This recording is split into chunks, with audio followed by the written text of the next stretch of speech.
तो अपनी चर्चा की शुरुआत करते हुए सबसे पहले बात कर लेते हैं मेष राशि की। क्या नवंबर के महीने में मेष राशि वालों का बैंक बैलेंस बढ़ेगा? क्या इनका बजट संभलेगा या फिर इनकी सेविंग्स में आएगी कमी? क्या कहता है नवंबर में आपकी इनकम का ग्राफ? आइए जानते हैं।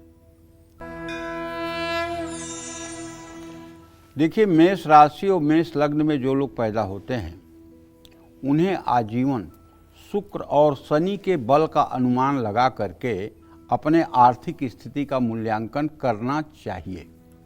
और चतुर ज्योतिषी को भी चाहिए कि मेष लग्न या मेष राशि में पैदा हुए जो लोग हैं उनके लिए शुक्र और शनि के बलाबल का विचार करके फिर उनके धन भाव को अगर फलादेश करें तो कभी वाणी मिथ्या नहीं होगी।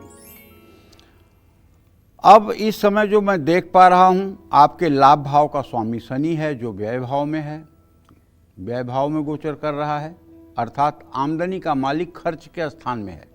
कहना ये चाहता हूं 28 नवंबर तक शनि बकरी भी हैं। शनि के 12वें भाव में होने से खर्च बढ़ेगा। बकरी शनि के कारण अटका हुआ पैसा देरी से मिलेगा। हालांकि शनि गुरु के नक्षत्र में है, शनि इस समय पूर्वा भाद्रपद नक्षत्र में है, गुरु के नक्षत्र में है और बृहस्पति की पूरी दृष्टि में भी हैं। ऐसे में मेहनत का फल देर से ही सही लेकिन मिलेगा जरूर। 26 नवंबर तक शुक्र तुला राशि में रहेंगे। ये आपका सप्तम भाव है। शुक्र के कारण आपकी आर्थिक स्थिति में थोड़ा सुधार आने की संभावना है। हालांकि शुक्र पर मंगल और शनि की भी दृष्टि का प्रभाव रहेगा जिससे खर्चा भी बढ़ सकता है और बचत में रुकावट हो सकती है।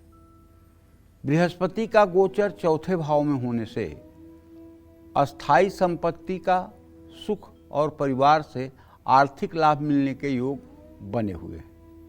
11 नवंबर से बृहस्पति बकरी हो जाएगा। इससे आर्थिक प्रगति की गति थोड़ी धीमी हो सकती है।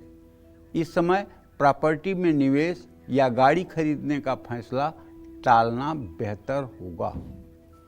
16 नवंबर तक सप्तम भाव में नीच का सूर्य होगा। 16 नवंबर के बाद सूर्य आपके मृत्यु स्थान में अष्टम भाव में गोचर करेगा तो सूर्य की यह स्थिति आपकी आमदनी और प्रतिष्ठा दोनों पर प्रेशर बनाएगी।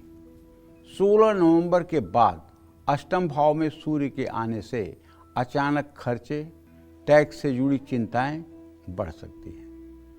पूरे महीने मंगल आपके 8वें भाव में अपनी ही राशि में रहेंगे और वहीं सूर्य की स्थिति हो जाएगी, अंगारक योग बन जाएगा। तो ऐसे में मंगल धन के दूसरे भाव को देखेगा लेकिन 8वें भाव में होने से अचानक खर्च और निवेश से नुकसान का योग बनेगा। आपकी कोशिशों से धन तो आएगा लेकिन खर्च भी हो जाएगा। नवंबर का महीना मंगल के कारण जोखिम उठाने के लिए उपयुक्त नहीं है। 23 नवंबर तक बुध आपके 8वें भाव में रहेगा। गुप्त स्रोतों से आपको धन लाभ करा सकता है।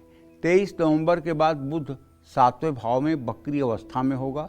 पैसों के लेन देन में देरी या नुकसान की संभावना होगी। 11वें भाव में राहु है और गुरु के नक्षत्र में भी है तो राहु के कारण पुराने कार्यों से धन लाभ होने की संभावना है।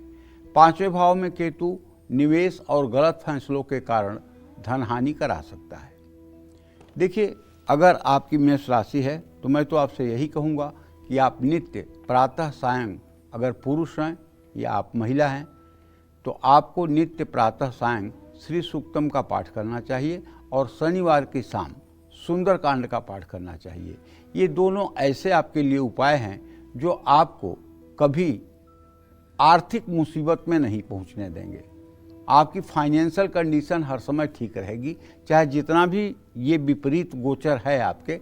अगर आप नित्य प्रातः सायं श्री सूक्त का पाठ करेंगे और श्री यंत्र का अभिषेक करेंगे और शनिवार की शाम आप हनुमान जी के चित्र के सामने तिल के तेल या घी का दिया जलाकर लड्डू का भोग लगाकर यदि सुंदरकांड का विधिवत पाठ करेंगे मैं विश्वास के साथ कह सकता हूँ, निश्चित रूप से आपकी आर्थिक स्थिति सुदृढ़ रहेगी।